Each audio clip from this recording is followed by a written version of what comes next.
Welcome to Behind the Billionaire, where we dive deep into the lives and backstories of billionaires from early industrial age monopolists to modern-day tech giants, showing the true history of the men and women who shape today's society. Today, we're exploring the origins of the American monopoly. John D. Rockefeller, the ruthless visionary who built America's first billion-dollar business before Silicon Valley became the global hub for technology and innovation, and before Wall Street became the center of high-frequency trading, there was a man whose initiative changed the shape of the American economy: John D. Rockefeller. Born into humble origins, Rockefeller carved a fortune that made him the wealthiest man in modern history and the founder of Standard Oil. This was not a regular corporation, but a company whose influence and power were such that the U.S. government itself had to intervene to break it apart. But what was the driving force behind the man who carved his destiny despite all odds? But was he the architect of modern capitalism or its greatest villain? Let's unravel the various layers of this awe-inspiring billionaire. John Davison Rockefeller was born on July 8, 1839, in Richford, New York, to a traveling salesman who sold elixirs and was involved in questionable business practices. While his father was a man of the world, his mother was a deeply religious woman who instilled in John a strict sense of discipline, frugality, and hard work. The Rockefeller household presented an image that was dysfunctional to a great extent, with a missing figure and financial instability.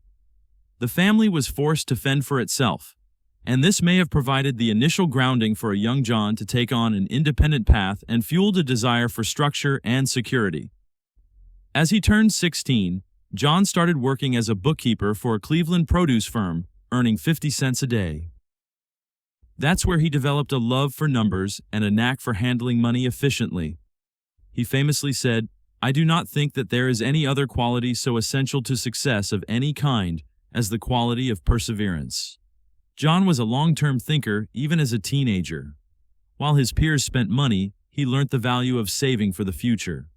In 1859, he first set up a commission business in partnership with Morris B. Clark, using $1,000 in his savings and another $1,000 borrowed from his father. As Cleveland established itself as the premier refining center, he, together with Clark and Samuel Andrews, built and operated a small oil refinery, Andrews, Clark & Cummers, in 1863.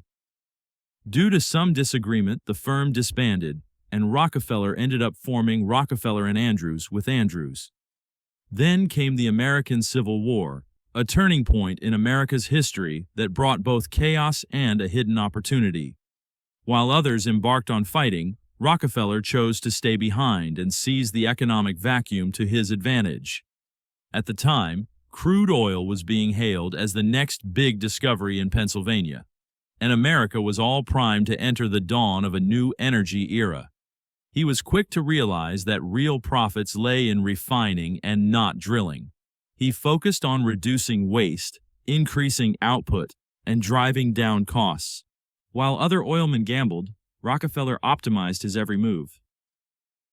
To Rockefeller, business was less about taking risks and more about discipline. In 1870, Rockefeller co-founded the Standard Oil Company with a capital of $1 million, which became a corporate behemoth in the next 2 decades. By 1872, the company owned and controlled up to 90% of America's oil refining capacity, making it the reigning power in the booming oil industry.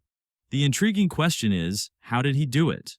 Well, Rockefeller went a step ahead in competing with his rivals. He outmaneuvered them completely. He managed to gain leverage over his competitors by being a shrewd negotiator, employing low costs and resorting to aggressive takeovers. Those who resisted were subject to the burden of exorbitantly lower prices or denied access to railroad distribution networks. His negotiating skills were at his finest when he struck a formal corporate agreement with major railroads in 1872, gaining steep shipping discounts or rebates unavailable to his competitors. By virtue of this agreement, Rockefeller could not only pay less for every barrel of oil Standard shipped, but further benefited from a cut from what his competitors paid for freight. This covert arrangement became infamous as the South Improvement Company scandal, and dozens of smaller refiners were crushed under the weight of this agreement almost overnight. For his critics, it was pure monopoly, but for Rockefeller, it was efficiency in action. This wasn't just a ruthless strategy. It was Rockefeller rewriting the rules of capitalism once and for all. Although he was reputedly well known for being a cutthroat businessman, there was another lesser-known side to him. Rockefeller was a devout Baptist who attended church regularly, tithed 10% of his income from an early age, and strictly adhered to a moral code beyond the boardroom.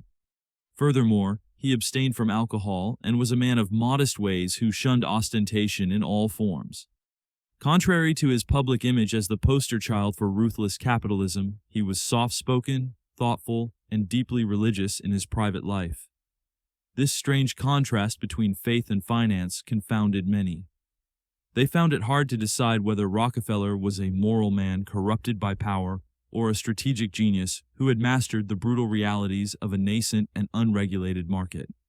Perhaps his popular quote offers us a clue to this dilemma.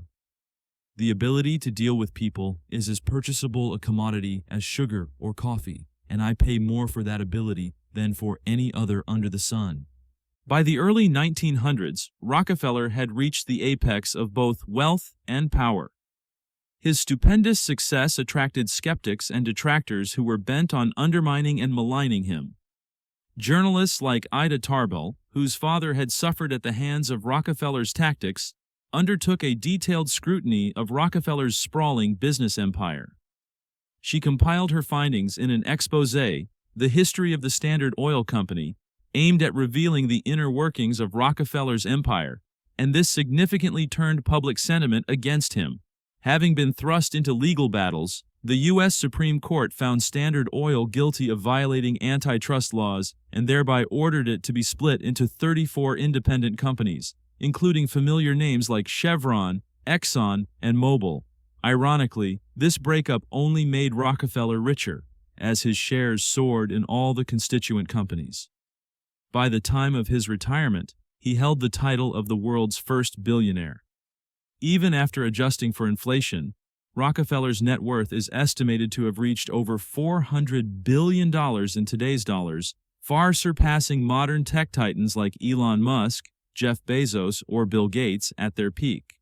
What made Rockefeller different wasn't a relentless desire for growth, but a firm belief in his company as being a model for both industrial efficiency and moral goodness. He genuinely believed that Standard Oil served the public by delivering cheaper, more reliable oil, and he made this possible. As he handed over the daily leadership of Standard Oil, he devoted himself full-time to philanthropy.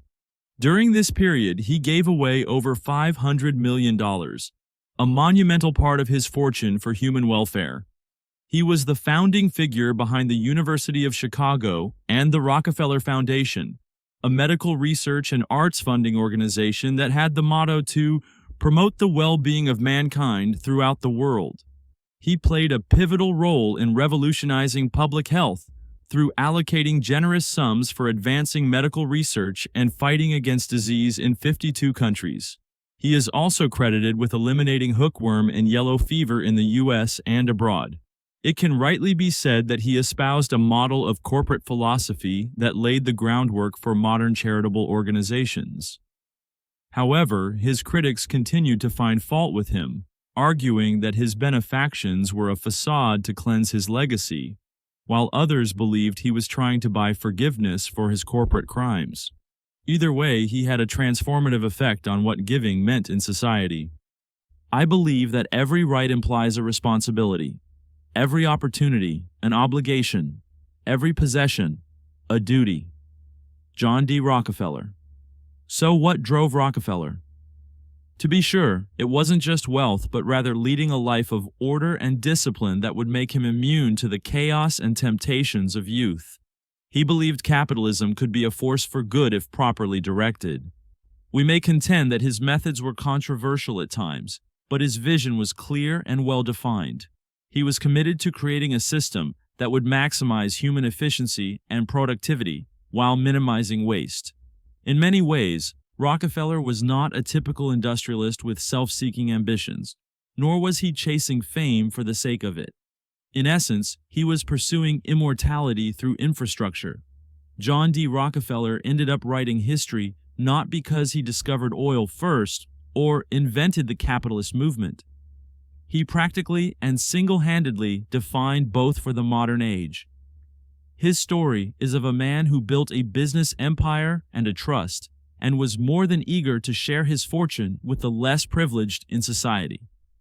You may see him as the ruthless baron or a visionary, but one thing is certain: John D. Rockefeller was more than a billionaire. If you found this story compelling, don't forget to like, comment, and subscribe to Behind the Billionaire for more untold backstories to get motivated.